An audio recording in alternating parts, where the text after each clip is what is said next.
Sunday night, it's the NRL Grand Final for 2021 as the Penrith Panthers take on the South Sydney Rabbitohs at Suncorp Stadium. Let's have a look at how both teams got there. With the Rabbitohs, a great win in week one of the finals. That gave them the week off. And in the prelim final, well, they were on another level, weren't they? They looked well rested. They came out, they executed early, and they had a real desperation about them. You think about the last 3 years preceding this game, they'd made it to this stage and bowed out one game short of a grand final. They weren't going to happen this year. They were able to go out there, execute early, as I said on that game. They were physical, and that's the recipe they needed to get over the Manly Seagulls to make the grand final. Now you look at the Panthers, they've done it the hard way. They lose week one, then they have two 80-minute battles right till the very end, to the very last minute, over the Parramatta Eels and then the Melbourne Storm, the big hurdle they had to get over, and you could see the relief on the faces of those Penrith players when they reached the end siren on the weekend. They were able to go through to another grand final. That's a huge relief for Penrith, because I think Melbourne was sort of that mental stumbling block for them after the grand final last year. A huge relief for Penrith fans. Now,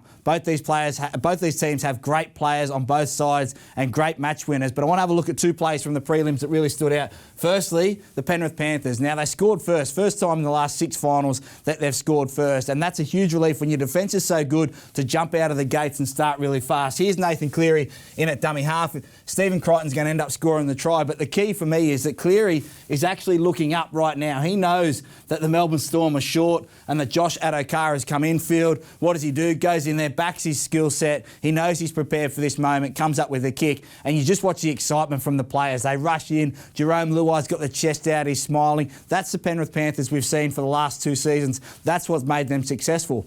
On the other side, the master coach Wayne Bennett has turned Cody Walker in one of the best playmakers that we've seen of all time, and he's had a great season. What does he do best? Well, he's instinctive, and he's able to put himself in the game even when he's out of it. And this is what I mean.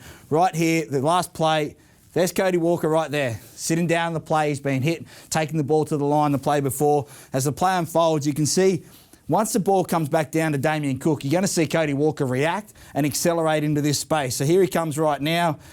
Bang. There's Cody Walker, Damien Cook, the skill to be able to wrong foot Tom Trbojevic, put it back on your left foot. That is execution on the bigger stage. That's the difference. The point of difference South Sydney haven't had those last couple of years is they're big players standing up in big moments. And Cody Walker does that right there, accelerates through, scores his second try. Where's the game going to be won? Well, it's a battle of the number 7s. That's the key matchup this week. Adam Reynolds, he's a little bit hobbled at the moment, but he comes up against Nathan Cleary, the State of Origin halfback. And look at Reynolds' stats. The goal kicking is important, but for me, decision-making is key for Adam Reynolds. He is the key for that South Sydney side. And then on the other side, Nathan Cleary, well, he's had a fantastic season, winning the Origin series, and we know how good he's been for the last couple of years. But I want to talk about Reynolds for a second. He is the little general, and they know how much they need him out there. You think about the great halfbacks we've seen hobbled going into grand finals, Cooper Cronk. This is the same for South Sydney and Adam Reynolds. They need him out there on that field to help Cody Walker get the ball, his kicking game, his decision-making. He's got probably the best short kicking game in the competition. And when you have a guy like that out there, you know that you can trust. In those big moments, he's going to be able to come up clutch. A guy like Blake Taaffe, only playing in a handful of games, having your number 7 out there, your local junior, your captain, is going to be a big relief for Blake Taaffe.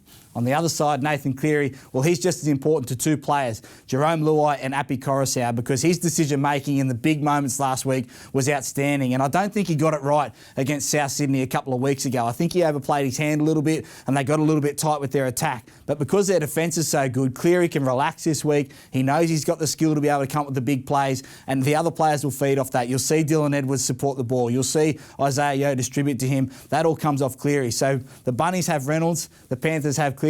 Where's this game going to be won? I think you'll know the winner after the first 15 minutes. It's a forward battle. The first time these two teams played a couple of weeks ago, you could see South Sydney stole that momentum early. Penrith couldn't get it back. They tried to, but Burgess and Arrow came on. That's going to be the key for Penrith. If they get punched in the mouth early, can they respond themselves? Can they win that forward battle, get some momentum back for Nathan Cleary and Jerome Luai to be able to do their work? Who am I going to tip? I'm going to say the Panthers. I think you have to lose one to win one. And you know what they say, it don't mean a thing if you ain't got the ring.